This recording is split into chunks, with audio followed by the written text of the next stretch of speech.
शङ्कराचार्यं केशवं बादरायणं सूत्रभाष्यकृतौ वन्दे भगवन्तौ पुनः पुनः। गुरुरात्मेति मूर्तिभेदविभागिने व्योमवद्व्याप्तदेहाय दक्षिणामूर्तये नमः। ॐ आप्यायन्तु ममाङ्गानि वाक्प्राणश्चक्षुश्रोत्रमथो बलमिन्द्रियाणि च सर्वाणि सर्वं ब्रह्मोपनिषदं माहं ब्रह्म निराकुर्यां मा ब्रह्म निराकरोद निराकरणमस्त्वनिराकरणं मे अस्तु तदात्मनि निरतेय उपनिषत्सु धर्मास्ते मयि सन्तु ते मयि सन्तु। ॐ शान्ति शान्ति शान्तिः। पहिला मंत्र।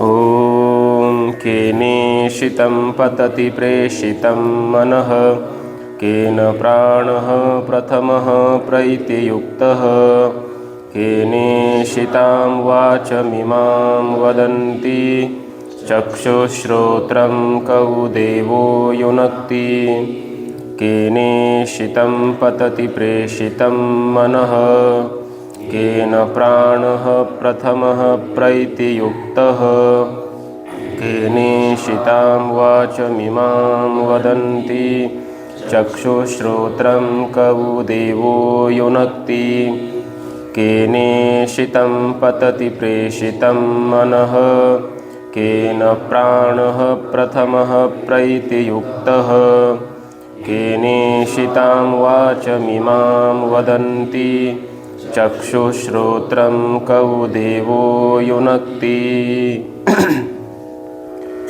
केनोपनिषदातील प्रथम मंत्राचा सरळ अर्थ आपण काल पाहिलेला आहे।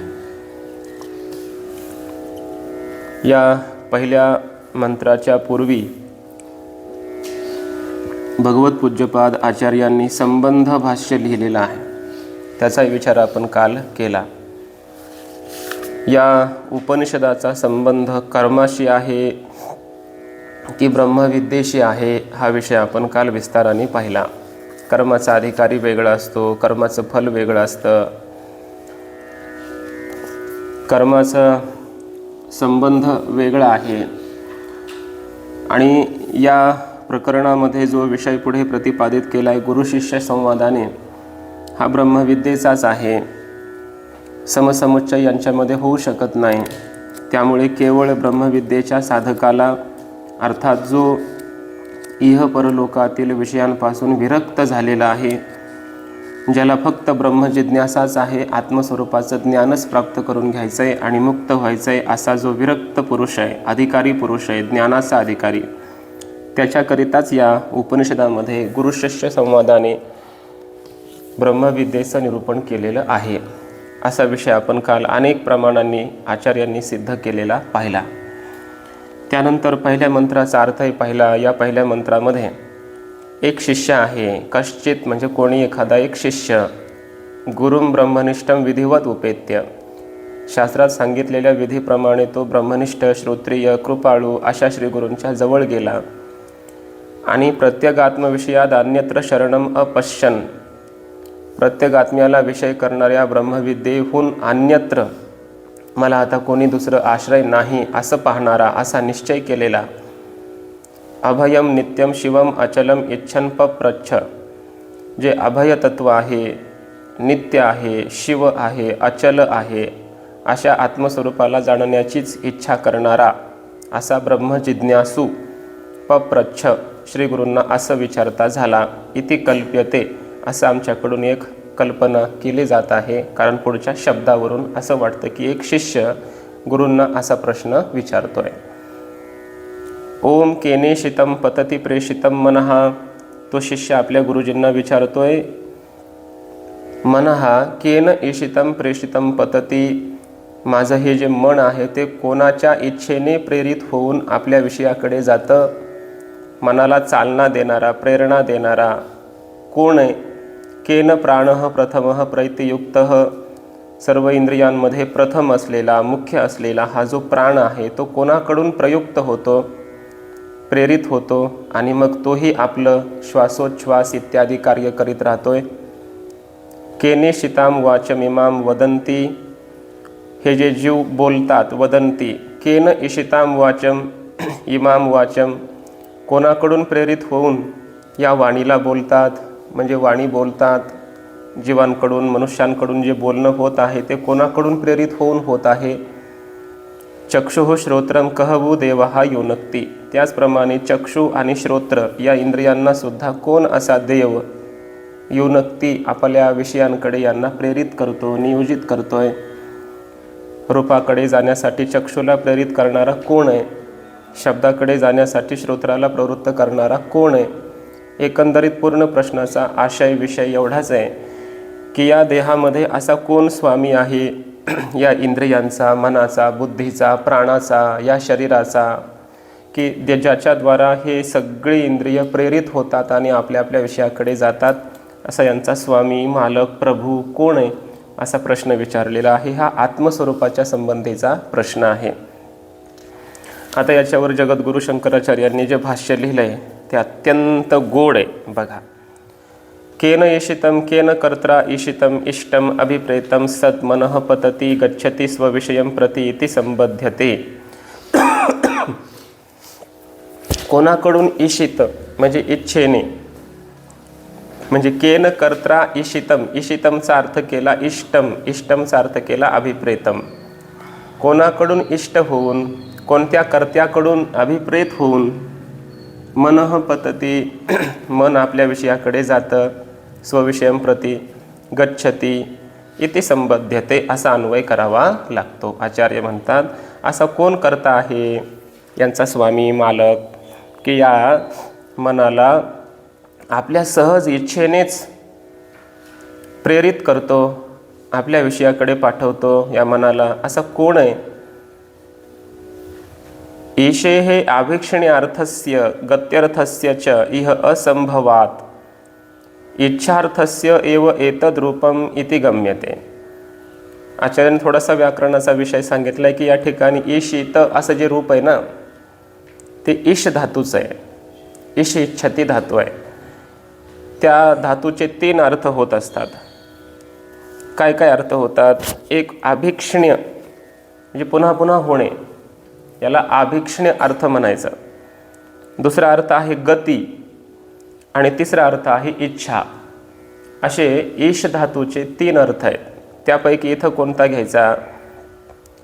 आचार्य म्हणतात ईश हे म्हणजे ईश धातूचे आभीक्ष्ण्य अर्थस्य, आभीक्ष्ण्य हा अर्थ आहे त्याचा एक, गत्यर्थस्य च आणि गत्यर्थक असा जो ईश धातू आहे गती या अर्थाचा, हे दोन्ही अर्थ या ठिकाणी असंभवात, असंभवनीय आहेत. मग काय अर्थ घ्यायचा इथं? इच्छार्थस्य एव एतद रूपम इति गम्यते. इच्छार्थक जो ईश धातू आहे त्याचंच हे ईशित रूप आहे असं मानलं पाहिजे. म्हणजे इथं तिन्हीपैकी ईश धातूचा अर्थ घ्यायचा इच्छा. समजतंय ना? काय अर्थ घ्यायचा? इच्छा असाच अर्थ घेतला पाहिजे. ईशितम इथे इट प्रयोगस्तु छांदसः. आता व्याकरणामध्ये असं आहे, काही सेट धातू आहेत, काही अनिट धातू आहेत. इडागम होणारे धातू. पत धातूचं काय? पतित रूप बनतं की नाही? पतित इडागम झाला, गमचं गत बनलं, तिथं गतित नाही बनलं. समजतंय ना? इडागम झाला नाही. काही इडागम होणारे धातू आहेत त्यांना सेट धातू म्हणायचं. इटासह वर्तते इति सेट. आणि अनिटमध्ये न इट येते अनिट, इडागम न होणारे अनिट, तर त्यांच्यामध्ये इश धातू जो आहे त्याचं इष्ट असं रूप बनतं. इच्छित किंवा ईशित असं रूप नाही बनत व्याकरणानुसार. तो अनिट धातू आहे, त्याचं इष्ट असं रूप बनतं. अनिट धातू आहे, इडागम होणारा नाही आहे, पण तरीसुद्धा या ठिकाणी इट प्रयोग केला आहे श्रुतीमध्ये. हा जो प्रयोग आहे तो कसा आहे? छांदसह, एक छांदस प्रयोग आहे हा, वेदातील प्रयोग आहे हा, असंच मान्य केलं पाहिजे. कारण व्याकरणानुसार इष्ट असं रूप बनलं पाहिजे होतं. केन ईशितम आहे ना, केन इष्टम असं पाहिजे होतं. ईशितच्या ऐवजी इष्टम असं व्याकरणानुसार पाहिजे. पण तसं इथं नाही म्हटलेलं, ईशित म्हटलंय. हा एक छांदस प्रयोग आहे. ऋषीमुनींनी सांगितलेला हा एक वेदातील प्रयोग आहे. त्यामुळे तो जसा वेदात आहे तसाच मान्य करावा लागतो. इथं वैदिक व्याकरण असतं, स्वतंत्र असतं. इथं आपल्या पाणिनीय व्याकरणाचा फारसा संबंध लावला जात नाही. हा छांदस प्रयोग आहे, एवढं मान्य करायचं. तस्य एव प्रपूर्वस्य नियोगार्थे प्रेषितम इति एतद् रूपम. त्याच ईश धातूचं पुन्हा प्रपूर्वस्य म्हणजे प्र उपसर्गपूर्वक नियोग अर्थामध्ये म्हणजे प्रेरणा अर्थामध्ये प्रेषितम असं रूप झालेलं आहे. समजतंय ना? ईश धातूलाच प्र उपसर्ग लागला, त्यामुळं प्रेषित असं रूप झालं. इथं सुद्धा इडागम केला आहे. हा इथलाही इडागम कसा आहे? छांदस आहे, वैदिक प्रयोग आहे असा अर्थ.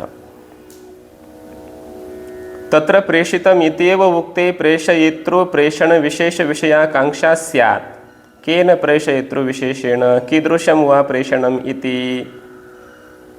पूर्वपक्षीने एक शंका केली की जर इथं दोन दोन विशेषणं सांगितलीत बघा, केन ईशितम प्रेषितम मनः, बरोबर ना, पतती. तर मनाला दोन विशेषणं दिलीत, ईशितम प्रेषितम. दोन दोन द्यायची काय गरज होती? कुणाकडून प्रेरित होऊन एवढं म्हटलं असतं तर चाललं असतं. तत्र प्रेषितम इत्येव उक्ते, प्रेषितम इतकंच म्हणायला पाहिजे होतं. पुन्हा ईशितम म्हणायची काय गरज होती? समजतंय ना? केने शीतम पतती प्रेषितम, ईशितम प्रेषितम. काय गरज आहे द्विरुक्ती करण्याची? एकटं प्रेषित म्हणायला पाहिजे होतं.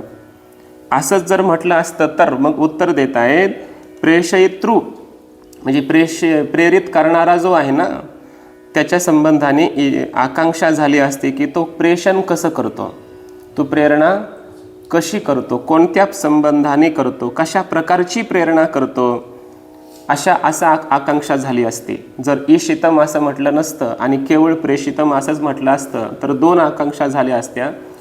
केन प्रेषितम मनः एवढंच वाक्य झालं असतं. आकांक्षा झाली असते कोणाकडून प्रेरित होऊन, एवढं तर कळालंय.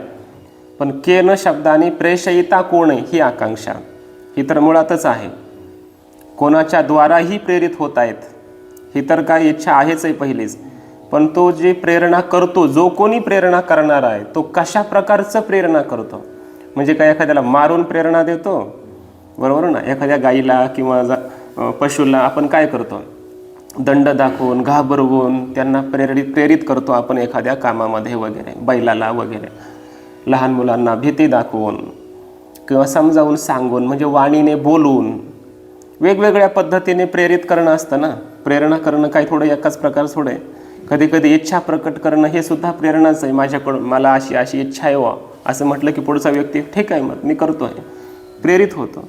इच्छेने पण प्रेरित होतो. कधी कधी मारून प्रेरित करता येतं, कधी कधी भय दाखवून प्रेरित करता येतं, वेगवेगळ्या पद्धतीने प्रेरित करताय. मग हे प्रेरित करणं कसं आहे, कोणत्या प्रकारचं आहे, ही शंका झाली असते, बरोबर ना?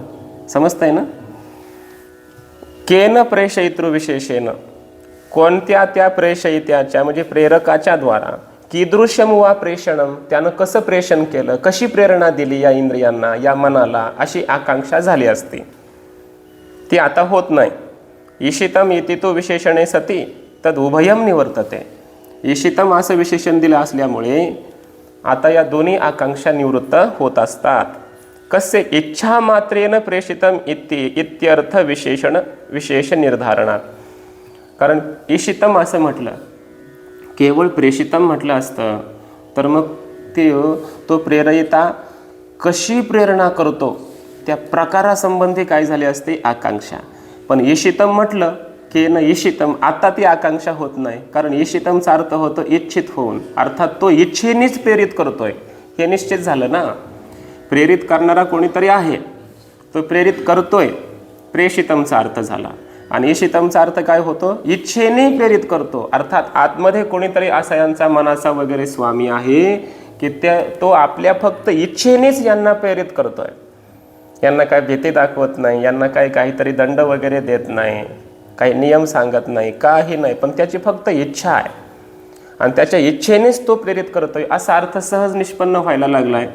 त्यामुळं कोणत्या प्रकारचं हे प्रेरण आहे तर इच्छाद्वारा, केवळ इच्छेनेच तो प्रेरित करतोय असा अर्थ निष्पन्न व्हायला लागला. त्यामुळं कोणत्या प्रकारचं ईशन ही आकांक्षाच राहत नाही. ही आकांक्षा राहू नये म्हणून 2 विशेषणं दिलीत, ईशितम प्रेषितम. प्रेषितमचा अर्थ प्रेरणा देणे, ईशितमचा अर्थ इच्छेने प्रेरणा देणे. समजताय ना, तो आपल्या सहज इच्छेने प्रेरणा देतो या मनाधिकांना, असा अर्थ झाला. कस्य इच्छा मात्रेन प्रेषितम इत्यर्थ विशेष निर्धारणात. कोणाच्या केवळ इच्छेनेच हे मन प्रवृत्त होतंय, प्रेरित होतंय, असा अर्थविशेष या ठिकाणी निश्चित होत असल्यामुळे ती आकांक्षा राहत नाही, म्हणून ईशितम प्रेषितम दोन्ही विशेषणं दिलीत. यदि एषः अर्थः अभिप्रेतः स्यात्, पूर्वपक्षी म्हणतो, जर मग तुम्हाला असंच म्हणायचं होतं दोन्ही विशेषणांची गरज आहे, ईशितमचा एवढा मोठा अर्थ इच्छेने असा अर्थ तुम्ही करताय, तर मग केन ईशितम इथे एतावता एव सिद्धत्वात. जसं तर्कसंग्रहात पाहतो ना आपण, एक पद काढायचं पुन्हा बघायचं, त्याचं पदकृत्य परीक्षा करतो ना आपण, तसं इथं पूर्वपक्षी शंका करतोय. मग एक काम करा, केन ईशितम एवढंच म्हणायला पाहिजे होतं, पुढं प्रेषितमची गरज नव्हती. कारण कोणाच्या इच्छेने मन जातं असा अर्थ सहज झाला असता ना. कोणाशी अशी इच्छा आहे आतमध्ये की त्याच्या इच्छेने हे मन आपल्या विषयाकडे जातं असा अर्थ झाला असता. कोणाच्या इच्छेने आणि हे पुन्हा प्रेरित होतं मग विषयाकडे जातं, एवढा मोठा असा अर्थ करायची काय गरज होती, असं कोण म्हणतोय? म्हणजे त्याला काय म्हणायचंय, आता प्रेषितम पदाची गरज नव्हती, केवळ केन ईशितम एवढं म्हटलं तरी चाललं असतं. समजतंय ना, असा अर्थ. प्रेषितम येते न वक्तव्यम, त्यामुळे प्रेषितम असं न म्हणायला पाहिजे होतं. अपिच एवढंच नाही तर तोच बोलतोय पुढं, शब्दाधिक्यात अर्थाधिक्यम युक्तम इति एक नियम आहे. शब्द अधिक झाले की अर्थ पण अधिक व्हायला पाहिजे, नाही तर शब्द भरपूर आहेत आणि अर्थ काय नाही थोडाच आहे, असं चालत नाही. शब्दाधिक्यात शब्द अधिक झाले की त्याचे अर्थसुद्धा अधिक असतात, असा नियम आहे. त्यामुळे इच्छया कर्मणा वाचा वा केन प्रेषितम इत्यर्थ विशेषः अवगंतुम युक्तः. इच्छया म्हणजे इच्छेने किंवा एखाद्याच्या कर्माने कृतीने किंवा वाचा म्हणजे वाणीने बोलून, कोणाच्या द्वारा प्रेषितम इत्यर्थ विशेषः अवगंतुम युक्तः, असं त्या प्रेषक विशेषाचं ज्ञान होणं सहज आवश्यक होतं. त्यामुळं प्रेषितम म्हणायची गरज नव्हती, असं कोण बोलतो? पूर्वपक्षी बोलतो. इच्छेने कर्माने कृतीने कोणीतरी प्रेरित करतोय असा अर्थ झाला असता सहज. आता उत्तर देत आहेत न, असं तुला म्हणता येणार नाही. प्रश्न सामर्थ्यात, प्रश्नाचं सामर्थ्यच असं आहे की त्यामुळं प्रेषितम म्हटलंच पाहिजे, बरोबर ना. मग कसं सामर्थ्य आहे ते स्पष्ट आचार्य पुढं करतायत. देहादे संघातात अनित्यात कर्मकार्यात विरक्तः अतः अन्यत कूटस्थम नित्यम वस्तु बुभुत्समानः पृच्छति इति सामर्थ्यात उपपद्यत. इथं विचारणारा कोण आहे ते बघ ना, सामान्य पुरुष नाही हा. विचारणारा जो शिष्य आहे तो देहादे संघात, की जो अनित्य आहे, कर्म कार्य आहे, त्यापासून हा विरक्त झालेला आहे. देहादी संघातापासून हा विरक्त झालेला आहे, देह इंद्रियांपासून, विषयापासून, भोगांपासून विरक्त झालेला. म्हणून या देहादे संघाताहून अन्य असणारं जे कूटस्थ तत्व, निर्विकार, नित्य अशी जी वस्तू आहे त्या संबंधाने जाणण्याचा इच्छुक आहे हा. आणि तो विचारतोय. या सामर्थ्याने, या प्रश्नाच्या अर्थ सामर्थ्याने हे उपपन्न होतं. समजताय ना, प्रेषितम हे पद दिलंच पाहिजे हे निश्चित होतं. विचारणारा तो बुभुत्सु आहे, ज्ञानी आहे असा अर्थ. इतरथा नाहीतर मग इच्छा वा कर्मभेह देहादे संघातस्य प्रेरयितृत्वं प्रसिद्धम इति प्रश्न अनर्थकः एव स्यात्. नाहीतर मग जगामध्ये हे प्रसिद्धच आहे ना, लोकांना माहिती आहे. हे काय त्याला कळालं नसतं का, की जे साध्या लोकांना कळतं, काय कळतं की इच्छेने कर्माने वाणीने हा देहादी संघातच प्रवृत्त करतोय. लोकांना काय वाटतं सहजच, हा देहादी संघात मन बुद्धी वगैरे हेच आपल्या जीवाला काय करतायत किंवा या इंद्रियांना वगैरे सगळे प्रेरित करतायत. हा देहादे संघात काय करतोय, इच्छा वाणी आणि कर्माच्या द्वारा प्रेरित करतोय. हा देहादे संघातच प्रेरक आहे असं साध्या अज्ञानी लोकांना तर माहितीच आहे, हे प्रसिद्धच आहे. याच अर्थाने जर त्या शिष्याने विचारलं तर वेगळं काय, हा प्रश्न अनर्थक होऊन व्यर्थ होऊन जाईल. विचारणारा हा जिज्ञासू आहे, विरक्त आहे, बरोबर ना. ज्या अर्थी त्याने हा प्रश्न विचारला आहे तर त्याला हे माहितीच होतं आतापर्यंत की हा देहादी संघात प्रवृत्त करत असतो म्हणून. पण त्याला आता देहादी संघातासंबंधी विचारायचं नाही. त्याला देहादी संघातावर आता वैराग्य झालेलं आहे. त्याला याच्या आतमध्ये असणारं जे आत्मतत्व आहे, कूटस्थ, नित्य, ध्रुव, त्याच्या संबंधाने प्रश्न विचारायचा आहे.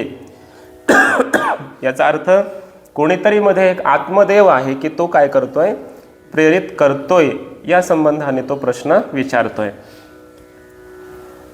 म्हणून प्रेरित हा शब्द दिलाच पाहिजे.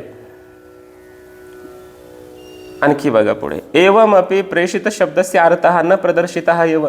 बरं ठीक आहे म्हटला, पूर्वपक्षी म्हणतो, पण एवढ्याने सुद्धा तुम्ही प्रेषित शब्दाचा अर्थ काही सांगितला नाही अजून. जरा स्पष्ट करा ना, प्रेषित शब्दाचं प्रयोजन काय, इथं मुख्य कार्य काय, त्याचा अर्थ काय ते तर सांगा. उत्तर देता येत न, असं तुला म्हणता येत नाही. संशयवतोयम प्रश्न हा इति, हा एक प्रश्न कुणाचा आहे, संशयी पुरुषाचा हा प्रश्न आहे. त्याला संशय फक्त आहे अंतःकरणात, त्याला पूर्ण ज्ञानही झालेलं नाही आणि पूर्ण अज्ञान आहे तो अगदी कर्मठाप्रमाणे किंवा लौकिक संसारिक अत्यंत अज्ञानी पुरुषाप्रमाणे असा पण तो नाही. देहादी संघातावर विरक्त आहे म्हणजे काही विशेष आहे तो, आणि पूर्ण ज्ञानी आहे असंही नाही. मग तो संशयवान आहे, त्याला संशय झालेला आहे. त्या संशयवानाचा हा प्रश्न आहे. म्हणून प्रेषित शब्दस्य अर्थविशेष हा उपपद्यते. म्हणून प्रेषित या शब्दाचा अर्थविशेष काय आहे हे उपपन्न होतं त्याच्या संशयावरून. कसं होतं ते सांगतात पुढे. किम यथा प्रसिद्धमेव कार्यकरण संघातस्य प्रेषयितृत्वं किं वा संघात व्यतिरिक्तस्य स्वतंत्रस्य इच्छामात्रेणैव मन आदि प्रेषयितृत्वं इते अस्य अर्थस्य प्रदर्शनार्थं केनेषितं पतति प्रेषितं मनः इति विशेषणद्वयम् उपपद्यते. त्याची शंका अशी आहे की त्याला मनामध्ये असं वाटतंय, काय वाटतंय की हे जे मन वगैरे इंद्रिय सगळे प्रवृत्त होत आहेत ते जगामध्ये प्रसिद्ध असल्याप्रमाणे कार्यकरण हा जो संघात आहे, देह स्थूल सूक्ष्म वगैरे हा जो संपूर्ण समुदाय, संघात म्हणायचं त्याला, हा संघातच या ठिकाणी प्रेरक आहे का याच्याहून वेगळं असणारं एखादं मन, फक्त मनच या सगळ्यांना प्रवृत्त करत आहे. म्हणजे मनच मनालाही प्रवृत्त करतं आणि इंद्रियांनाही प्रवृत्त करतं, देहालाही प्रवृत्त करतं.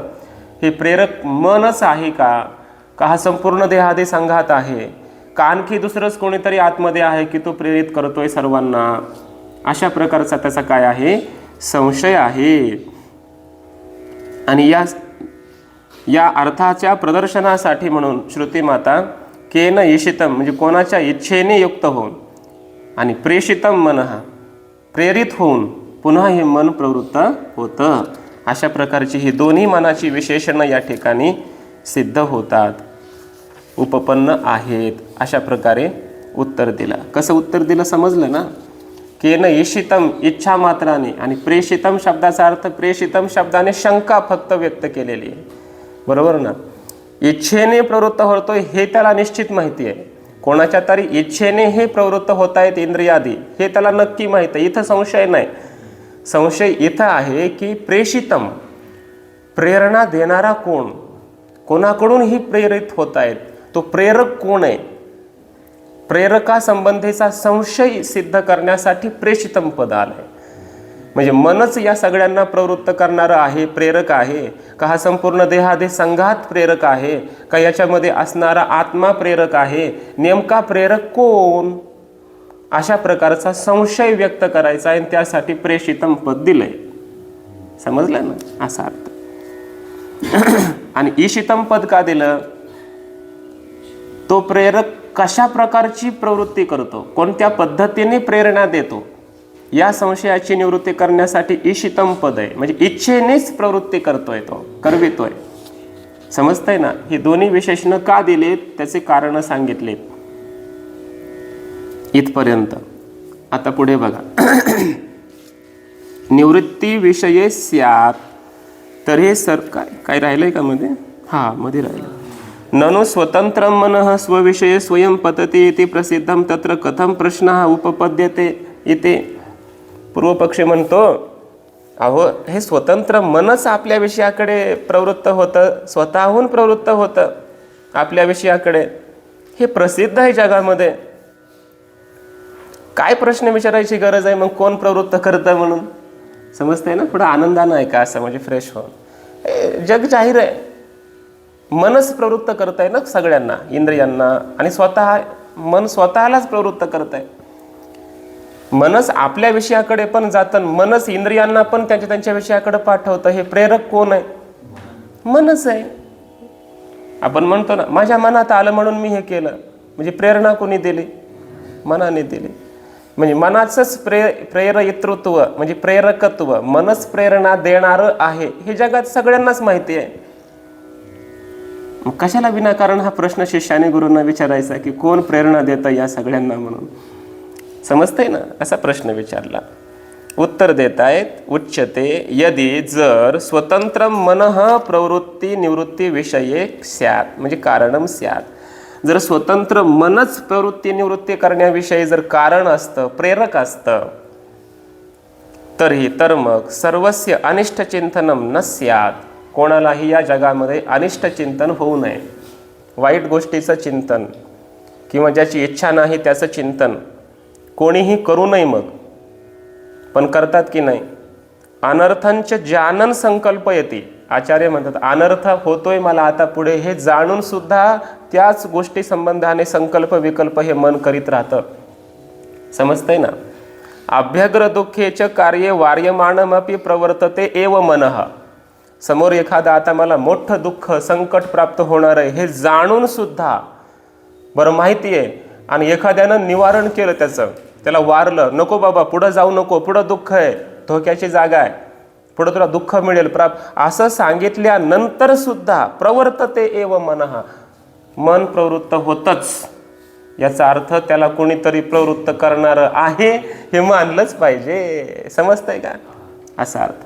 नाहीतर मनच जर प्रवृत्ती निवृत्ती संबंधाने स्वतःच प्रेरक असतं तर मनाला कळालं पुढं धोका आहे, मग प्रेरक मनच आहे ना. स्वतः त्यांना आवरलं पाहिजे, ते बळच नाही गेलं पाहिजे एखाद्या विषयाकडे. मग पण बऱ्याचदा जाणून सुद्धा आपण बळच एखादं कार्य करतो. याचा अर्थ पुढं तसा भोग व्हायचाच आहे आपल्याला, आणि त्यामुळं त्या मनाला माहिती होऊन सुद्धा प्रवृत्त करणारं कोणीतरी आहे, बळजबरी प्रवृत्त करणारं. कोणाची तरी आतमध्ये इच्छा आहे, त्या इच्छेने तो प्रेरित करतोय मनाला, तो देव. समज? म्हणजे स्वतः मनच प्रेरक आहे मग असं म्हणता येत नाही. आपण कालच पाहिलं ना, दारू पिणाऱ्या मनुष्याला वाटतं का प्यावी म्हणून? त्याच्या मनाला विचारा, त्याचं मन काय सांगतं? ते म्हणतं खर्र सांगतो नाही प्याली पाहिजे.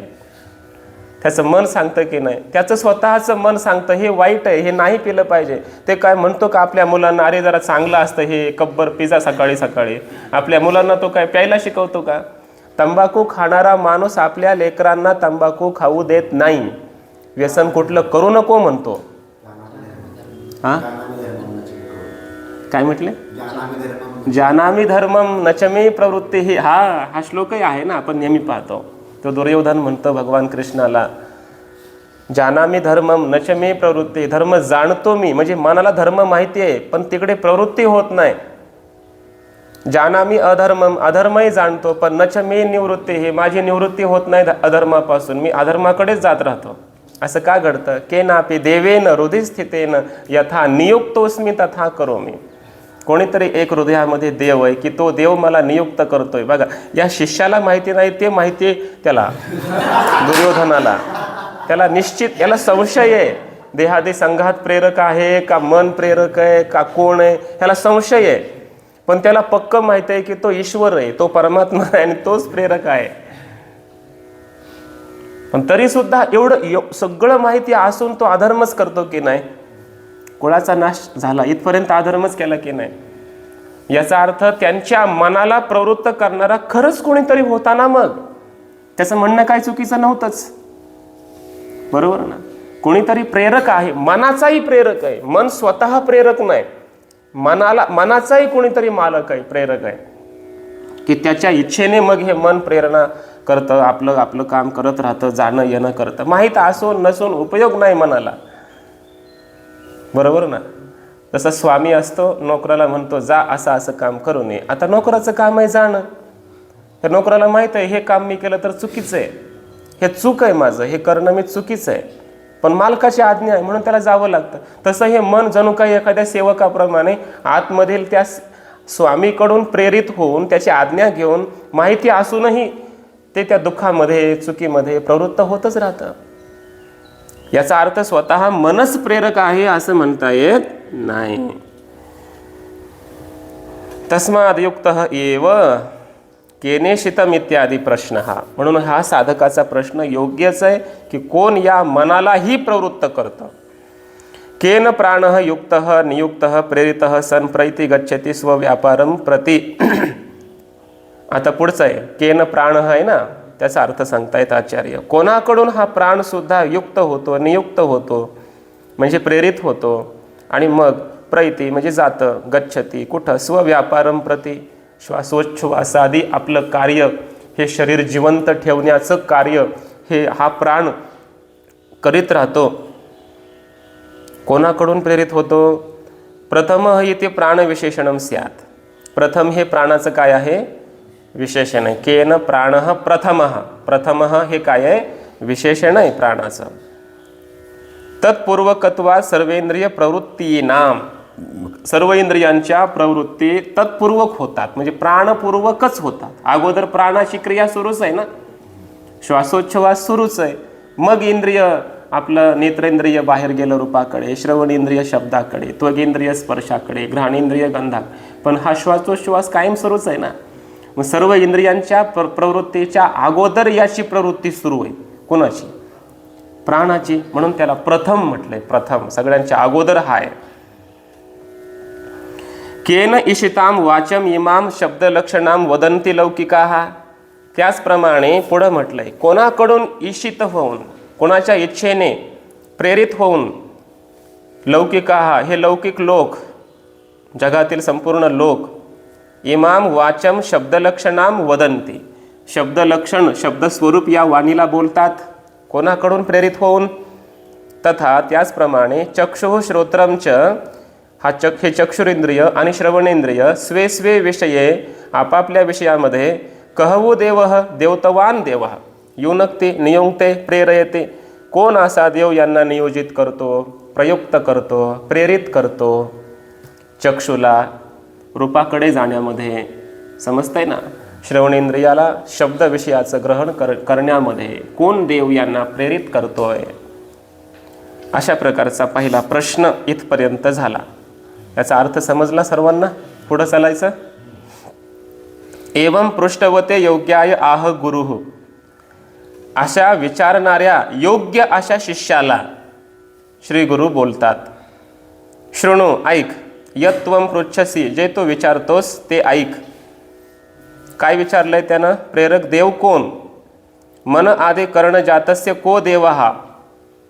या मन इत्यादी इंद्रिय समूहाचा प्रेरक असा देव कोण आहे की यांना आपापल्या विषयांकडे, विषय स्वविषयं प्रति प्रेरयता. कथम वा प्रेरयते. या इंद्रियांना, मनाला आपापल्या विषयांकडे प्रेरित करणारा कोण आहे आणि तो कशी प्रेरणा करतो, कशा प्रकारची प्रेरणा करतो? म्हणजे बोलून करतो का इच्छेनेच फक्त प्रेरित करतो? कशा प्रकारची प्रेरणा करणे, असं जे तुझं बोलणं प्रश्न होता ना, त्या संबंधाने आता तू माझं उत्तर ऐक, असं गुरुजी बोलतायत शिष्याला. समजतंय ना? हो म्हणायचं पटकेन. हां, आता उत्तर देत आहेत बघा. श्रोत्रस्य श्रोत्रम मनसो मनो यद, वाचोह वाचं सव प्राणस्य प्राणश, चक्षुषश्चक्षुरतिमुच्य धीराः,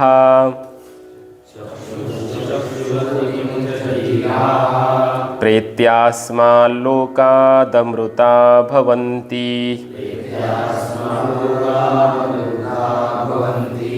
श्रोत्रस्य श्रोत्रं मनसो मनो यद्, वाचोह वाचं सव प्राणस्य प्राणश्च, चक्षुषश्चक्षुरतिमुच्च धीराः प्रेत्यास्माल्लोकादमृता भवन्ति। श्रोत्रस्य श्रोत्रं मनसो मनो यद् वाचोह वाचं सवु प्राणस्य प्राणश्चक्षुषश्चक्षुरतिमुच्च धीरा प्रेत्यास्माल्लोकादमृता भवन्ति। श्रोत्रस्य श्रोत्रं मनसो मनो यद् वाचोह वाचं सवु प्राणस्य प्राणश्चक्षुषश्चक्षुरतिमुच्च धीरा प्रेत्यास्माल्लोकादमृता भवन्ति।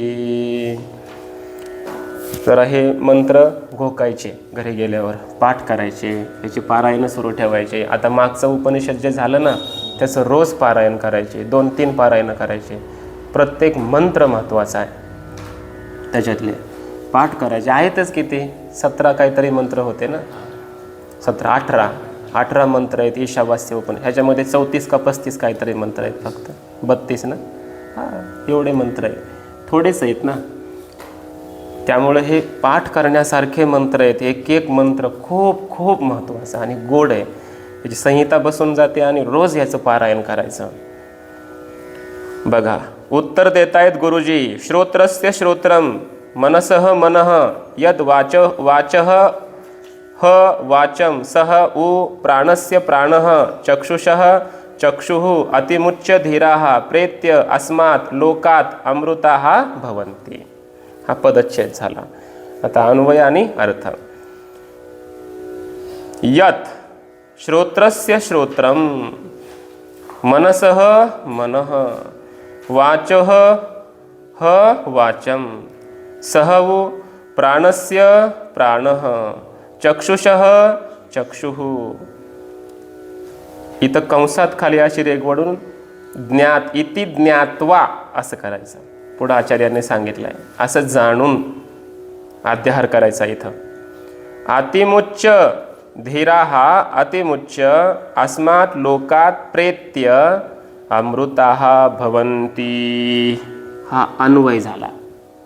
आता अर्थ। यत् म्हणजे जे तत्व, आत्मतत्व, श्रोत्रस्य श्रोत्रम अस्ति, श्रवणाचंही श्रवण आहे। याचा अर्थ पुढे बघू आपण, कसं विस्तार भाष्यकारांच्या शब्दातच बघू। या श्रवणाचंही श्रवण आहे की ज्याच्यामुळे हे श्रवण ऐकायला समर्थ होतं।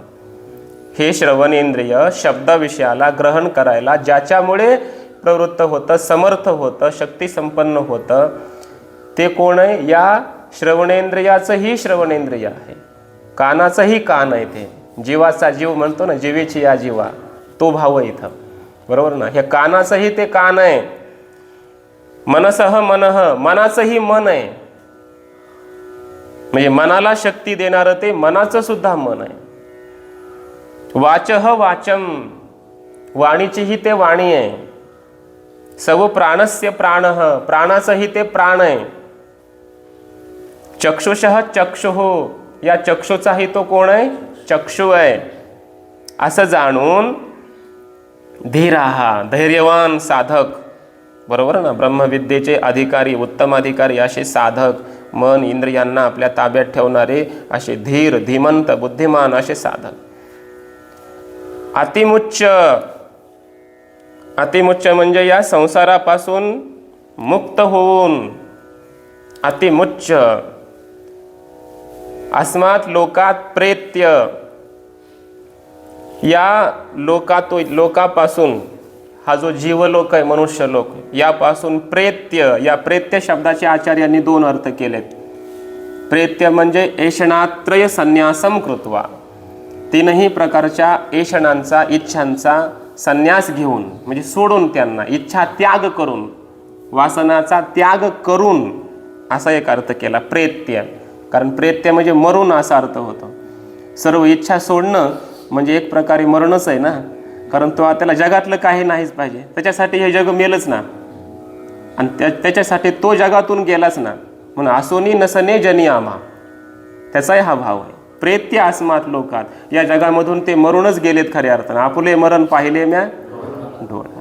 म्हणजे जगातील कोणत्याही विषयाची इच्छा नसणं हेच मरण आहे, प्रेत्य असं मरून, हा एक अर्थ केलाय आचार्यांनी. आणि दुसरा अर्थ केलाय अतिमुच्च शब्दाचाच तो अर्थ जर घेतला की सर्व येशना वगैरे सोडून, कारण मुच्च म्हणजे मुक्त होऊन, येशना इच्छा त्याग करून हा अर्थ तिथंच जर घेतला तर मग प्रेत्य शब्दाचा असा अर्थ करा की या लोकातून हादेहादी संघात सोडून, म्हणजे हे शरीर इथं सोडून, मरून, प्राणत्याग करून, मृत्वा मरून असा अर्थ, मग ते विदेह कैवल्याला प्राप्त होतात, असाही अर्थ केलेला आहे. अस्मात् अमृताः भवन्ति, या लोकातून मग मरून हा देह इथंच ठेवून, तो का म्हणे एका मरणेची सरे उत्तम शिवरे कीर्ती मागे, या रूपाने ते अमृत स्वरूपाला प्राप्त होतात. ब्रह्मवेद ब्रह्मैव भवती, ब्रह्मरूप होतात. आता भाष्यकारांच्या भाषेमध्ये आपण याचा अर्थ बघू. बघा पदभाष्य. श्रोत्रस्य श्रोत्रम शृणोति अनेन इति श्रोत्रम. श्रोत्रस्य श्रोत्रम म्हटलंय ना, तर पहिल्या श्रोत्र शब्दाचा अर्थ करतायत. या श्रोत्राचंही ते श्रोत्र आहे, या श्रोत्राचा अगोदर अर्थ करतात. शृणोति अनेन, हा जीव ज्याच्याद्वारे श्रवण करतो त्याला म्हणायचं श्रोत्र, हे श्रवणेंद्रिय. शब्दस्य श्रवणम प्रति करणम, शब्दाच्या श्रवणाकरिता जे करण असतं, असाधारण कारण. शब्दाभिव्यंजकम श्रोत्रम इंद्रियम, शब्दाला अभिव्यंजित करणारं, प्रकट करणारं, शब्दाचं ज्ञान करून देणारं, असा अर्थ. कोण आहे? हे श्रवणेंद्रिय. तस्य श्रोत्रम, त्या या श्रवणेंद्रियाचं सुद्धा ते आत्मतत्व काय आहे? श्रोत्र आहे, त्याचा आत्मा आहे, असा अर्थ. सह यः त्वया पृष्टः, तो आहे की जे तो विचारलाय, तुझ्याकडून जे प्रश्न विचारला गेला की या श्रवणेंद्रियाला कोण प्रवृत्त करतं, तर तो आहे तो की जो या श्रोत्राचंही श्रोत्र आहे. हे आमचं उत्तर आहे. तो या श्रोत्राला प्रवृत्त करतोय. मग चक्षु श्रोत्रम कऊ देव योनक्ती इति, तू जे विचारलंस पाठीमागे की या चक्षुला, या श्रोत्राला कोण देव प्रवृत्त करतोय, तर हे त्याचं उत्तर आहे की या श्रोत्राचं जे श्रोत्र आहे ते श्रोत्र या श्रोत्राला प्रवृत्त करतंय. थोडी ही पारिभाषिक शब्द रचना आहे, याचं स्पष्टीकरण पुढं करणार आहे. आणखी की ती आत्मज्योत आहे, कारण आत्मा असल्याशिवाय श्रवणेंद्रिय ऐकायचं काम करतं का? करूच शकत नाही ना. याच्यातला आत्मा निघून गेला, संपला विषय. श्रवणेंद्रिय नाही ऐकू शकत. मग कितीही बोंबला त्याच्यासमोर, बघा बाबा मी आले, बाबा गेले आता, आता त्याला ऐकू येणार नाही, असा. असौ, आता बघा पूर्वपक्षी म्हणतोय, असौ एवं विशिष्टः श्रोत्रादीनि नियुङ्क्ते इति वक्तव्ये ननु एतद् अननुरूपं प्रतिवचनं श्रोत्रस्य श्रोत्रमिति. काय प्रश्नाची उत्तरं देताय तुम्ही? विचारलंय काय? या श्रवणेंद्रियाला कोण प्रवृत्त करतंय? किती सहज त्या साधकाने आपला प्रश्न विचारलेला आहे, विचार्यानं. आणि तुम्ही सांगताय की जे श्रोत्राचं श्रोत्र. अरे काय हे काय बोलणं झालं का? श्रोत्राचं श्रोत्र, अरे असं काहीतरी तुम्ही, हे अनानुरूप वचन आहे बरं का. तो काय म्हणतो पूर्वपक्षी, हे काय तुमचं प्रश्नानुरूप प्रतिवचन नाही, प्रश्नानुसार हे उत्तर नाही, काहीतरी दुसरंच तुमचं बोलणं झालंय, व्यवस्थित उत्तर तुम्ही देत नाहीये. मग उत्तर कसं द्यायला पाहिजे? मी सांगतो ना. पूर्वपक्षी म्हणतो कसं उत्तर द्यायला पाहिजे? असौ एवं विशिष्ट, कुठल्या तरी विशेषणांनी विशिष्ट असलेला, युक्त असलेला असा तो कोणीतरी पुरुष, आणि तो या श्रोत्राधिकांना नियुक्त करतोय, प्रवृत्त करतोय, असं काहीतरी सांगायला पाहिजे होतं. कोणी काळा गोरा मनुष्य आणि तो प्रवृत्त करतोय, विवेक वैराग्यवान आहे, असं कोणीतरी, कुठली तरी विशेषणं सांगा ना त्याची, त्या प्रेरकाची. आणि तो कुठल्या तरी विशेषणांनी युक्त करा, त्याचं काहीतरी वर्णन करा विशेषणांनी, आणि मग म्हणा की असा तो पुरुष यांना प्रवृत्त कर. ते सोडून दिलं सांगायचं, आणि सांगताय की ते श्रवणाचं श्रवण आहे. हे काय तुमचं बोलणं झालं? असं बोलतोय कोण? पूर्वपक्षी बोलतोय. हे प्रश्न समजला ना? समजा तुम्हाला प्रश्न विचारला, तुम्ही आळंदीला कसे आले हो, तुम्हाला कोणी प्रवृत्त केलं, तर आपण काय सांगतो? गावाकडे असे एक महाराज आहेत, म्हणजे एवढ्या उंचीचे ठेंगणे, असं नाही म्हणत. पण त्यांचा असा असा अभ्यास आहे, आमच्याकडे एवढी एवढी कीर्तनं अशी अशी करतात, त्यांच्याकडे एक आश्रम आहे, त्या आश्रमामध्ये खूप हजारो विद्यार्थी शिकून गेले, त्यांनी मग आम्हाला माळ घातली, मग ते मला असं असं बोलले, त्यांचं काहीतरी वर्णन करतो की नाही आपण, की फार वैराग्यवान आहेत, फार विवेकी आहेत, फार ज्ञानी आहेत, फार कृपाळू उदार आहेत, त्यांनी मला आळंदीला पाठवलं, असं त्यांचं वर्णन करतो ना आपण प्रेरकाचं. तसं इथं जो प्रेरक आहे यांना प्रवृत्ती करविणारा, त्याचं काहीतरी वर्णन करा ना अशा विशेषणांनी. ते श्रोत्राचं श्रोत्र आहे असं काय उत्तर देता? आत्ता प्रश्न समजला, आता उत्तर ऐका. नैष दोष हा दोष आमच्यावर येत नाही. काय? प्रश्नानुरूप उत्तर नाही असं त्याचं म्हणणं आहे. तर हा दोष आमच्यावर येत नाही. तस्य अन्यथा विशेष अनवगमात, कारण ते तत्वच असं आहे की त्याच्या ठिकाणी असा काही विशेषच नाही, त्याला अशी कोणती विशेषणं नाहीतच, असं ते प्रेरक तत्व आहे, आत्मतत्व, की त्याच्या ठिकाणी कुठलं विशेषण नाही, कुठली उपाधी नाही, असं ते शुद्ध तत्व आहे. यदि हि श्रोत्रादि व्यापार व्यतिरेकेन स्वव्यापारेण विशिष्ट श्रोत्रादि नियोक्ता अवगम्येत दात्रादि प्रयोक्तृवत् तदा इदम अननुरूपम प्रतिवचनम स्यात्. उत्तर एवढंच दिलंय. श्रोत्रादिकांचा जो प्रेरक आहे ना, प्रयोक्ता, तो जर कुठल्या तरी विशिष्ट व्यापाराने विशिष्ट असता, एखाद्या व्यापारांनी विशेषणांनी तो जर युक्त असता आणि तरीसुद्धा विशेषणं आम्ही सांगितली नसती त्याची, तर मग हे प्रश्नानुरूप प्रतिवचन ठरलं नसतं. पण त्याला नाहीतच काही विशेषणं, तर काय सांगता, असं उत्तर दिलंय. आणि त्याला उदाहरण दिलंय दात्रादिवत, दात्रादी प्रयुक्तवत. दात्रा म्हणजे काय?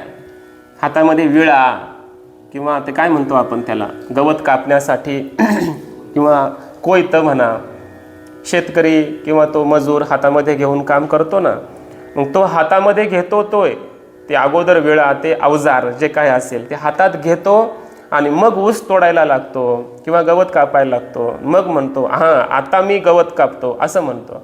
त्या विशेषणानं तो युक्त होतो ना, आणि मग तो कार्यामध्ये प्रवृत्त होतो, काहीतरी कार्य करतो. तसं इथं आहे का?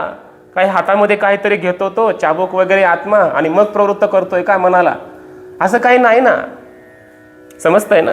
हा, या आत्माला, आत्मदेवाला, मनाला प्रवृत्त करण्यासाठी हातामध्ये काय काठी घ्यावी लागते का? हा, घेतली असती तर मग म्हणाला असतो ज्यानं हातामध्ये काठी घेतलेली आहे असा आत्मा मनाला प्रवृत्त करतोय, म्हणालो असतो आम्ही, उत्तर दिलं असतं. पण या आत्म्याला हातात घ्यायची काही गरज नाही, कुठलं शस्त्र घ्यायची गरज नाही, त्याला कुठलं विशेषणच नाहीये ना, निर्विशेष तत्व आहे ते. म्हणून आमचं दिलेलं उत्तर, श्रुतीने दिलेलं उत्तर काय? ते अननुरूप आहे असं नाही, ते अनुरूपच आहे, योग्यच आहे असं. न तो इह श्रोत्रादीनां प्रयुक्ता स्वव्यापार विशिष्ट लवित्रादिवद अधिगम्यते. या श्रवणादिकांचा जो प्रयुक्ता आहे तो कुठल्या तरी आपल्या व्यापाराने विशिष्ट आहे असं नाही. तो कुठला तरी व्यापार करतो, कृती करतो किंवा शस्त्र काहीतरी हातात घेतो किंवा कुठल्या तरी विशेषणांनी तो विशिष्ट आहे असं नाही. जसा लवित्रा आहे तसं हा नाही. लवित्रा म्हणजे शेतकरी, तो गवत वगैरे कापणारा पुरुष, ज्याच्या हातामध्ये ते अवजार आहे, शस्त्र आहे, कुऱ्हाड आहे म्हणा, वाकस म्हणा, ते विळा म्हणा वगैरे वगैरे, त्या हातामध्ये शस्त्रधारी तो जो शेतकरी आहे तसा काही आत्मा थोडंच आहे असा त्याचा अर्थ. हे व्यतिरेकी दृष्टांत आहे बरं. श्रोत्रादीनाम एव तु संहतानाम व्यापारेण आलोचन संकल्प अध्यावसाय लक्षणेन फलावसान लिंगेन अवगम्यते अस्ति हि श्रोत्रादिभिः असंहतः यत् प्रयोजन प्रयुक्तः श्रोत्रादि कलापः गृहादिवद इति. श्रवणादिकांच्या प्रवृत्तीवरून कळतं की यांचा कोणीतरी प्रेरक आहे. हे मन काय करतं? संकल्प करतं, बुद्धी अध्यवसाय करते म्हणजे निश्चय करते. चक्षुरेंद्रिय प्रवृत्त झाले की रूपाची प्रमा घेऊन येतं. प्रमाज्ञान म्हणतो ना आपण. प्रमाणाने काय झालं? प्रमा झाली. याला म्हणायचं फलावसान लिंग. फल, याला फल म्हटलंय वृत्ती प्रभाकरात. प्रमेला काय म्हणतात? फल. अवसान म्हणजे शेवटी, शेवटी प्रमा होते त्याला. या लिंगाने, या चिन्हाने, या चिन्हावरून म्हणजे कार्यावरून या म्हणजे अध्यवसाय झाला, बुद्धीनं निश्चय केला. म्हणजे कोणीतरी निश्चय करविणारा आहे बुद्धीला. मनाने काही संकल्प केला, याचा अर्थ मनाकडून संकल्प करून घेणारा कोणीतरी मागे आहे. चक्षुरिंद्रियाने रूपाची प्रमा फल प्राप्त करून दिलं, याचा अर्थ त्या चक्षुला रूपाकडे प्रवृत्त करणारा आणि ती प्रमा करून देणारा असा कोणीतरी प्रेरक आहे. या कार्यावरून त्या प्रयोक्त्याचा अनुमान होतं की ज्याच्यासाठी हे सगळे प्रवृत्त होत आहेत, मन, इंद्रिय, बुद्धी, हे सगळे ज्याच्यासाठी प्रवृत्त होत आहेत असा कोणीतरी मागे आत्मा आहे हे कळतं. कारण काय असतं, कोणताही संघात, पुढं म्हटलंय गृहादिवत, घर काय आहे, संघात आहे. घरामध्ये काय आहे, खुर्ची आहे. घरामध्ये काय आहे, टेबल आहे. घरामध्ये अनेक प्रकारच्या भांडे-कुंडे वस्तू आहेत. हे कोणासाठी आहे? त्या घरासाठी आहे का? त्या घरामध्ये ज्या वस्तू आहेत त्या कोणासाठी? घरातल्या मनुष्यासाठी आहेत ना. संघात हा पुरुषासाठी असतो, दुसऱ्यासाठी असतो. संघात परार्थत्वात असं सूत्र आहे सांख्यामध्ये. संघात समुदाय हा दुसऱ्यासाठी असतो. हा देह संघात आत्म्यासाठी आहे. इंद्रिय संघात कोणासाठी? आत्म्यासाठी आहे, जीवासाठी आहे. याचा अर्थ ही जी इंद्रिय मन प्रवृत्त होत आहेत, हा देहादेश संघात क्रियारत आहे. याचा अर्थ हे ज्याच्यासाठी, ज्याला काहीतरी हे भोग देणार आहेत असा कोणीतरी मध्ये एक आत्मा आहे की ज्याच्या इच्छेनेही प्रवृत्त होत आहेत आणि ज्याच्यासाठी प्रवृत्त होत आहेत असा कोणीतरी मध्ये आत्मा आहे. लक्षात घ्या बरं, हे सूक्ष्मतेचे फार सूक्ष्मता नाही, पण खरं तर ह्याच्यामध्ये सरळच आहे. हे इंद्रिय, हात जात आहे, काहीतरी घेत आहेत, पाय कुठेतरी जात आहेत, मन संकल्प करते, बुद्धी निश्चय करते, चक्षुरूपाकडे, श्रवणेंद्रिय शब्दाकडे, हे जे सगळं करतायत ना, कुणासाठी? हा संघात आहे संपूर्ण. आणि संघात हा त्या स्वतःसाठी नसतो, संघात संघातासाठी नसतो. संघात हा कोणीतरी मध्ये चेतन पुरुष असतो एखादा, त्याच्यासाठी आहे. गृहादी संघात घरातल्या पुरुषासाठी आहे. गादी आहे, पलंग आहे, तकवे आहे, सगळं फॅन आहे. कशासाठी? त्याच्यावर झोपणाऱ्या मनुष्यासाठी. गादीसाठी गादी नाही, पलंगासाठी पलंग नाही. तसे इंद्रिय ही आपल्या स्वतःसाठी हे सगळं करत नाहीत. मग ज्याच्यासाठी करतात तो कोणीतरी आतमध्ये आहे की जो यांचा प्रेरक पण आहे. त्यानं यांना कामाला लावलंय आणि हे सगळे जाऊन त्याला काहीतरी फल नेऊन देतात. समजतंय ना? असा कोणीतरी आहे. संहतानाम परार्थत्वात अवगम्यते श्रोत्रादीनाम प्रयुक्ता. संहत हे संहत म्हणजे समुदाय, संघात हा दुसऱ्यासाठी असतो, अन्यासाठी असतो. यावरून हे कळतं की या श्रोत्रादी संघाताचा प्रयोक्ता म्हणजे नियोजक, प्रेरक कोणीतरी आहे. तस्मात म्हणून अनुरूपम एव इदम प्रतिवचनम श्रोत्रस्य श्रोत्रम इत्यादी. म्हणून आम्ही हे जे उत्तर दिलंय श्रोत्राचंही ते श्रोत्र आहे, हे काय आहे? अनुरूपच आहे, प्रश्नाला योग्यच आहे. समजलं? प्रश्नाला योग्य नाही म्हणतो ना तो, त्याला उत्तर दिलंय की मग कोणीतरी मध्ये प्रेरक आहे आणि त्याच्या संबंधाने प्रश्न विचारलाय आणि तो काही कुठल्या विशेषणानं युक्त नाही, त्यामुळे विशेषण पण सांगितलेले नाहीत. पण आहे तर कोणीतरी, याचा अर्थ तो कोणीतरी आहे, पण तो कुठल्या विशेषणांनी आहे हे सांगता येत नाही. म्हणून असंच सांगावं लागतं, श्रोत्रस्य श्रोत्रम. समजलंय? असं उत्तर दिलंय. कह पुनः अत्र पदार्थ श्रोत्रस्य श्रोत्रम इत्यादी. या पदांचे अर्थ काय आहेत सांगा जरा, पूर्वपक्षी विचारतोय. श्रोत्राचं श्रोत्र, चक्षुचा चक्षु, मनाचं मन, असं जे तुम्ही म्हणताय ना, या पदांचे अर्थ तरी आम्हाला स्पष्ट करून सांगा काय आहेत. नहि अत्र श्रोत्रस्य श्रोत्रांतरेण अर्थः यथा प्रकाशस्य प्रकाशांतरेण. पूर्वपक्षी म्हणतोय जसा ज्याप्रमाणे एका प्रकाशाचा दुसऱ्या प्रकाशाशी काय संबंध आहे? काही प्रयोजन आहे का? या प्रकाशाला अन्य प्रकाशाची गरज आहे का? समजत नाहीये का? हा प्रकाश इथं सुरू आहे, इकडे माझ्याकडे तरी बघा. हा प्रकाश इथं लाईट आहे, प्रकाश द्यायला लागले. या प्रकाशाला इथल्या पदार्थांना प्रकाशित करण्यासाठी बाहेरचा प्रकाश कोणाचा आणावा लागतोय का? एका प्रकाशाला पदार्थ दाखवण्यासाठी दुसऱ्या प्रकाशाची गरज लागते का? सूर्याला जगत दाखवण्यासाठी दुसऱ्या सूर्याची गरज असते का? तसं श्रोत्राला शब्दाचं श्रवण करवण्यासाठी दुसऱ्या श्रोत्राची गरज असते का? असं म्हणतोय कोण? चक्षुला रूपाचं दर्शन करून घेण्यासाठी या चक्षुला पण मध्ये आणखी एका दुसऱ्या चक्षुची गरज आहे का? नाही. प्रकाशाला अन्य प्रकाशाची जशी गरज नसते अंधाराची निवृत्ती करण्यासाठी, स्वतः तो प्रकाश समर्थ आहे. त्याप्रमाणे हे इंद्रिय आपल्या विषयाचं प्रकाशन करण्यासाठी समर्थ आहेत. यांना दुसऱ्या प्रकाशाची काय गरज आहे आणखी मध्ये, कारण ते स्वतः प्रकाशरूप आहेत, असं कोण म्हणतो? पूर्वपक्षी. नैष दोष हाही दोष आमच्यावर येत नाही. अयम अत्र पदार्थ या ठिकाणी असा हा या प्रत्येक पदाचा अर्थ आहे श्रुतीतील. श्रोत्रम तावत स्वविषय व्यंजन समर्थम दृष्टम. हे श्रवणेंद्रिय अगोदर तर, तावत म्हणजे अगोदर तर हे पहा, समजून घे की हे श्रवणेंद्रिय आपलं विषय काय शब्द त्याचं ज्ञान करून देण्यामध्ये समर्थ आहे. हे तर तुला मान्य आहे की नाही? हो मान्य आहे मला. हेच तर मला म्हणायचं आहे काय, की श्रवणेंद्रिय शब्दाचं श्रवण करून देण्यास समर्थ आहे, स्वतः समर्थ आहे. मग त्याला आचार्य म्हणतायत की ते समर्थ आहे एवढंच मान्य कर, स्वतः समर्थ आहे असं नको म्हणू. त्याच्यामध्ये शक्ती आहे, शब्दाचं ज्ञान करून देण्याची शक्ती त्या श्रवणामध्ये आहे, रूपाचं ज्ञान करून देण्याची शक्ती चक्षुमध्ये आहे. हे शक्ती आहे, हे समर्थ आहेत, हे बरोबर आहे, पण स्वतःच समर्थ आहेत असं म्हणू नको. तत्तु स्वविषय व्यंजन सामर्थ्यम श्रोत्रस्य चैतन्ये ही आत्मज्योतिषी नित्ये असंहते सर्वांतरे सती भवती न असती इति. आता खरं उत्तर दिलंय की या श्रोत्राच्या ठिकाणी, चक्षुच्या ठिकाणी आपल्या विषयांकडे जाण्याचं जे सामर्थ्य आहे, हे सामर्थ्य हे यांचं स्वतःचं नाही. मग ते आत्मज्योती म्हणजे जे चैतन्य जे असंहत आहे, एक आहे असा अर्थ, समुदाय रूप नाही, असंहत आहे, एक आहे, नित्य आहे, सर्वांच्या आतमध्ये आहे, असं जे आत्मतत्व आत्मज्योत ते असेल तर हे आपल्या विषयाचं ज्ञान करून द्यायला समर्थ होतात, अन्यथा नाही. न असती, असती म्हणजे काय, नसेल तर नाही.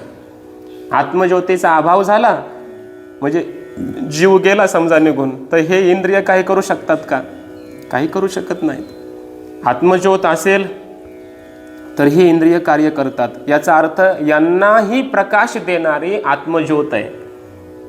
ज्ञानदेव म्हणे ज्योतीची निज ज्योती ते हे उभी मूर्ती विटेवरी. इथे अर्थ करताना असा करायचा, ही नेत्र ज्योत आहे, नेत्ररूपाचं प्रकाशन करून देते, त्यामुळे ही नेत्र ज्योत आहे. आणि ह्या नेत्र ज्योतीची ज्योती म्हणजे आत्मा आहे.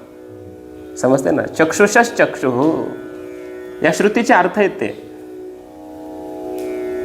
ज्योतीची निज ज्योत म्हणजे आत्मतत्व आहे. आत्मज्योत असेल तर नेत्रज्योत काम करते. तो काय म्हणत होता की एका प्रकाशाला अन्य प्रकाशाची काय गरज आहे आपलं प्रकाशन करून देण्यासाठी.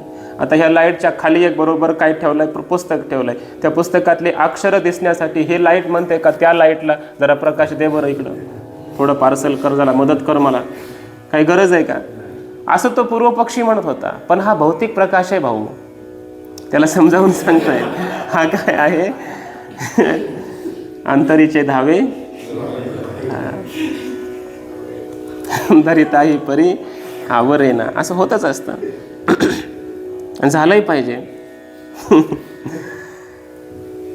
तसंही आत्मज्योत चैतन्य प्रकाश आहे आणि नेत्रज्योत जड प्रकाश आहे. जड प्रकाशाला चैतन्य प्रकाशाची गरज आहे.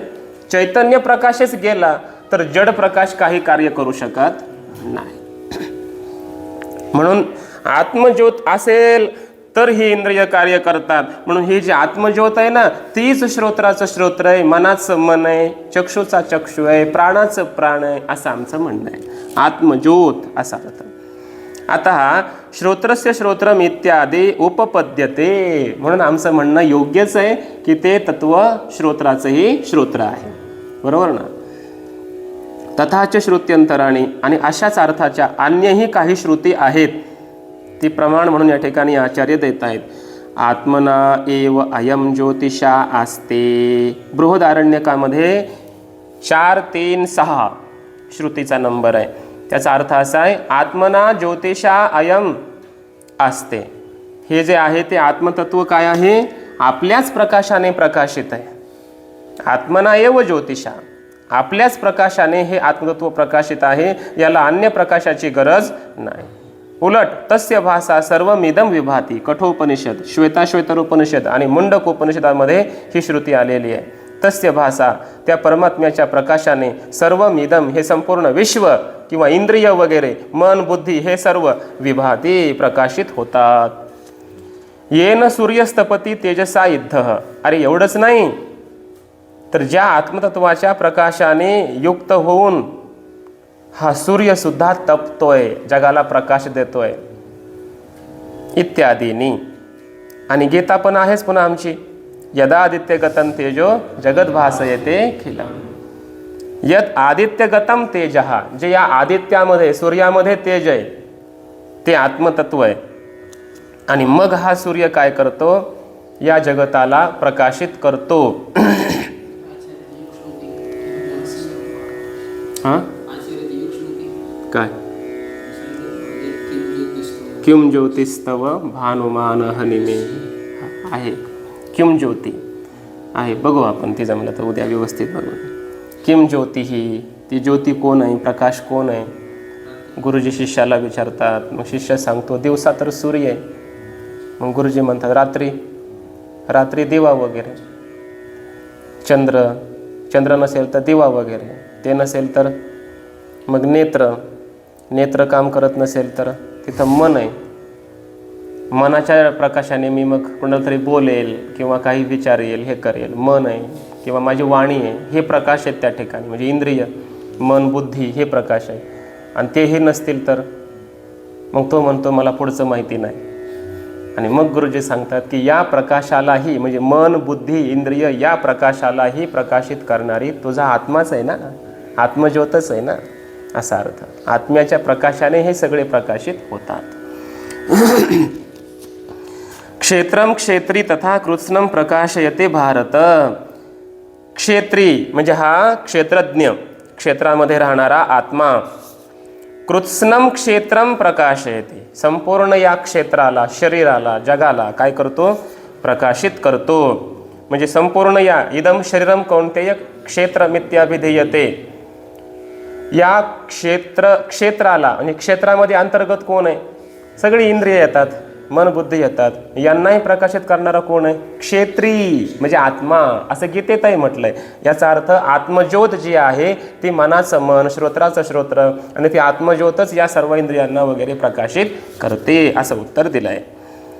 गीतासु काठकेच, आणखी कठोपनिषदामध्ये म्हटलंय नित्यो नित्यानाम, जे नित्य पदार्थ आहेत त्यांचंही जे नित्य तत्व आहे ते आत्मा आहे. म्हणजे नित्य म्हणजे काय, बाकीचे कोण नित्य नसतात पण त्याला परिणामी नित्य म्हणतात. महाप्रलयापर्यंत पंचमहाभूत तीच राहतात, याला म्हणायचं परिणामी नित्य. हे जग असंच राहतं, असंच म्हणजे बदलत नाही असं नाही, विकार होत राहतो, बदल होत राहतो, पण जग डुबतं का, जात नाही, संपत नाही ना, भूमी तीच राहते. असंच लोक आपण नसणार पण कोणीतरी लोक असणारच. ही प्रवाहरूपाने जग अनादीच आहे की नाही, याला परिणामी नित्य म्हणायचं. महाप्रलयापर्यंत राहतं. आता बरेच लोकांनी अफवा उठवली 2026ला दुनिया डुबेगी, दरवर्षी म्हणतात.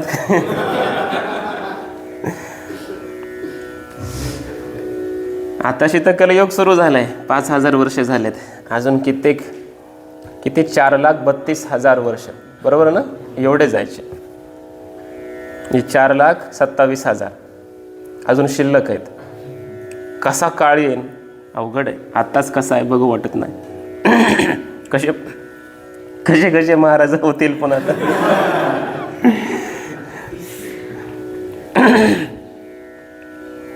कुठवर आलंय, हा, चेतनश्चेतनानाम, या नित्यांचंही जे नित्य तत्व आहे, आत्मा आहे, अधिष्ठान आहे, आणि जे चेतन आहे त्यांचंही जे चैतन्य आहे, म्हणजे चिदाभासालाही चैतन्य देणारं हे काय आहे, चैतन्य आत्मा आहे. श्रोत्रादेव सर्वस्य आत्मभूतम चैतन्यमिति प्रसिद्धम. श्रोत्रादेव सर्वांना काय प्रसिद्ध आहे जगामध्ये, त्यांना वाटतं की हे श्रवणेंद्रिय, हे मन बुद्धी इंद्रिय हेच काय आहे, आत्मा आहे, अशा प्रकारचा भ्रम आहे लोकांना. तद यह निवर्त्यते, त्याची निवृत्ती या ठिकाणी केली की हे मन बुद्धीच सगळं करतात असं नाही, यांचाही आत्मा आहे, कूटस्थ आत्मा, आत्मज्योत. अस्ति किमपि विद्वत बुद्धिगम्यम सर्वांतरतमम कूटस्थम अजम अजरम अमृतम अभयम श्रोत्रादेरपि श्रोत्रादि तत्सामर्थ्य निमित्तम इति प्रतिवचनम शब्दार्थश्च उपपद्यते एव. असं एक आहे कोणीतरी आत्मतत्व या सर्वांचा स्वामी असलेलं, की जे विद्वानाच्या बुद्धीलाच गम्य आहे, सर्वांच्या आतमध्ये आहे, निर्विकार कूटस्थ आहे, जन्मरहित आहे, अजर आहे, जरारहित आहे, अमृत मृत्यूरहित आहे, अभयम भयरहित आहे, आणि ते श्रोत्राचंही श्रोत्र आहे इत्यादी. आणि त्याच्या सामर्थ्याच्या निमित्ताने हे सगळं श्रोत्रादी वगैरे काय होत आहेत, प्रवृत्त होत आहेत, असं जे उत्तर दिलंय हा शब्दांचा अर्थ उपपन्नच आहे, योग्यच आहे, असं आचार्यांनी सिद्ध केलं. तथा मनसः अंतःकरणस्य मनः, मनाचंही ते मन आहे, मन रूपी अंतःकरणाचं ते मन आहे. नहि अंतःकरणम अंतःकरणेन चैतन्य ज्योतिषः दधीतिम स्वविषय संकल्प अध्यवसायादी समर्थम स्यात्. कारण अंतःकरण हे आत्मचैतन्य ज्योतिशिवाय, बरोबर ना, तेजाशिवाय त्या अंतःकरण हे स्वविषय, आपला विषय काय, संकल्प करणं, मनाचं काम, अध्यवसाय म्हणजे बुद्धीचं काम, निश्चय करणं, हे करण्यामध्ये समर्थ होत नाही आत्मा असल्याशिवाय. तस्मात् मनः मनसोपि मनः इति, म्हणून हे आत्मतत्व काय आहे, मनाचंही मन आहे असा अर्थ. कारण आत्मचैतन्य असल्याशिवाय, आत्मज्योती असल्याशिवाय, दधिती म्हणजे काय, तेज असा अर्थ, प्रकाश असा अर्थ आहे. चैतन्य ज्योतिषः दधेतीम अंतरेण असा अन्वय करायचा. अंतःकरणम स्वविषय संकल्प अध्यवसायादी समर्थम न स्यात्. आत्मचैतन्याचा प्रकाश असल्याशिवाय अंतःकरण आपलं काम करायला समर्थ होत नाही, संकल्प अध्यवसाय. म्हणून आत्मा हा मनाचंही मन आहे. इह या ठिकाणी बुद्धी मनसी एकीकृत्य निर्देशः मनसः इति. मनसो मनः जे म्हटलंय ते मन आणि बुद्धीला एक समजून प्रयोग केला आहे. मनन बुद्धी एकत्र समजायचे असं समजून, म्हणजे 17 तत्वाचं सूक्ष्मदेह शरीर आहे असं समजून आचार्य बोलतायत की मन बुद्धी हे 2 तत्व मानले पाहिजे. पण इथं फक्त मनच म्हटलंय, तर बुद्धीचंही ग्रहण त्या मनातच करा. यद वाचोह वाचम, वाणीचे हे ते वाणी आहे. यद शब्द हा यस्मादर्थे श्रोत्रादिभिः सर्वैः संबध्यते. यद शब्द काय आहे, यस्मात या अर्थाचा वाचक आहे. कारण की ते आत्मतत्व श्रवणाचंही श्रवण आहे असं प्रत्येक ठिकाणी संबंध अन्वय लावायचा. यस्मात् श्रोत्रस्य श्रोत्रम यस्मात् मनसो मनः इति एवं. कारण की ते मनाचं मन आहे, म्हणून मन कुणाकडून प्रेरित होतं, आत्मचैतन्याकडून. का, कारण ते मनाचंही मन आहे. श्रवणेंद्रिय कोणाकडून प्रेरित होतं, आत्म्याकडून. कारण आत्मा कोण आहे, श्रोत्राचंही श्रोत्र आहे असा अर्थ. यस्मात् शब्दाचा अर्थ प्रत्येक ठिकाणी घ्यायचा. वाचोह वाचमिति द्वितीया प्रथमात्वेन विपरिणम्यते. ते तत्व वाणीचंही वाणी आहे ना असं म्हटलंय बघा. तर त्या ठिकाणी वाचोह वाचम, वाचम ही द्वितीया विभक्ती आली. बाकी सर्वत्र काय प्रथमा विभक्ती आली, काही ठिकाणी द्वितीया आली, बरोबर ना. प्राणस्य प्राणः इति दर्शनात. तर सांगितलंय की ही जी द्वितीया विभक्ती आहे ती प्रथमेमध्ये त्याचा विपरिणाम करा.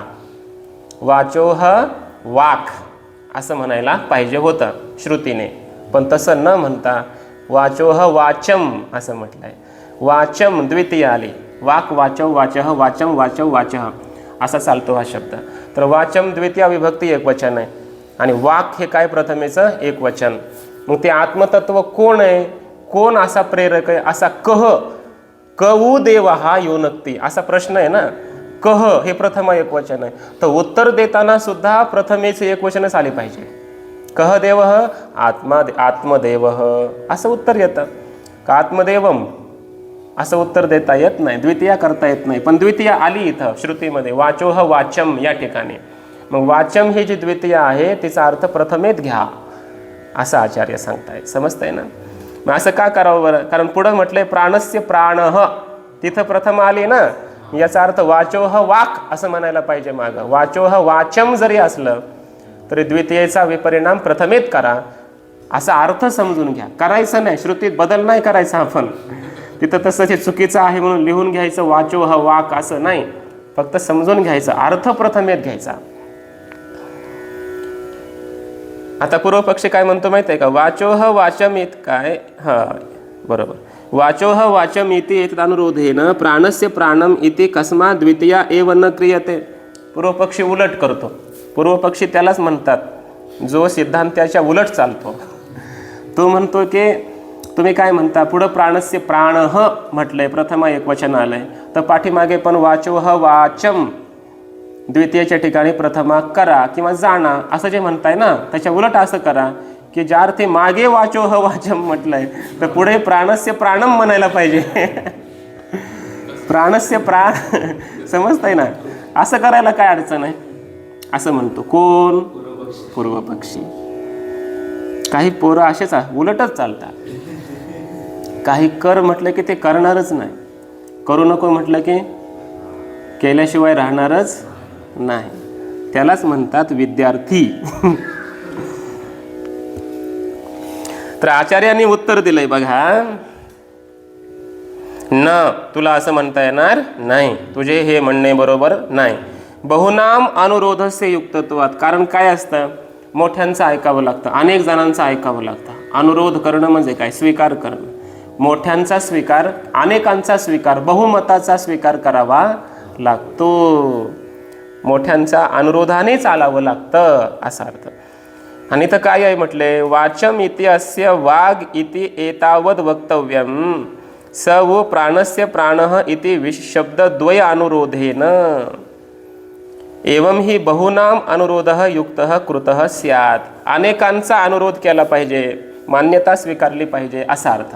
आणि इथं काय आहे, प्राणस्य प्राणः आलंय ना, तिथं एक वचना, प्रथमा एक वचनामध्ये दोन शब्द आहेत विशेषण, सह प्राणस्य प्राणः, सह प्राणः, सह प्राणस्य प्राणः, सह प्रथमा एक वचन, प्राणः प्रथमा एक वचन.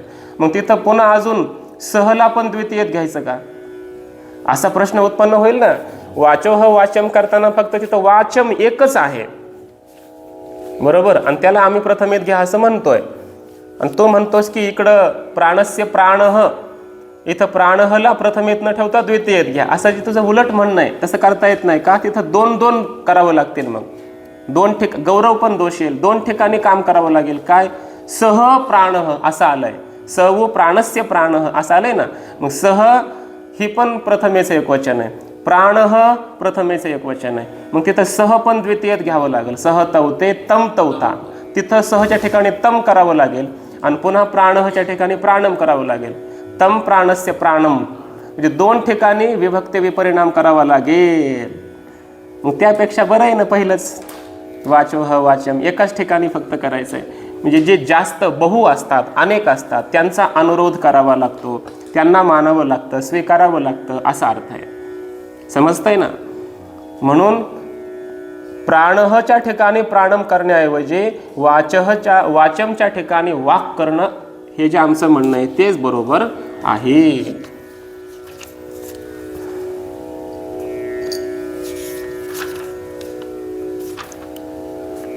किती राहिलंय अजून,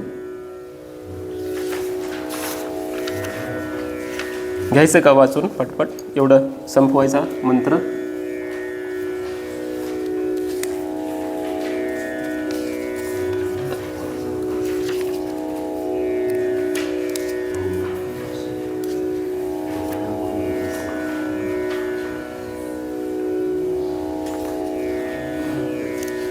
ठीक आहे, उद्या घेऊ, व्यवस्थित होईल आपला अर्थ. जास्त पळून तरी काय करायचं आहे बरोबर, व्यवस्थित अर्थचिंतन झालं पाहिजे. त्यामुळं या मंत्राचा उर्वरित अर्थ आपण उद्या बघू आणि पुढचा मंत्रही बघू. पुंडलिक वरदा हरी विठ्ठल श्री ज्ञानदेव तुकाराम माऊली ज्ञानेश्वर महाराज की जय.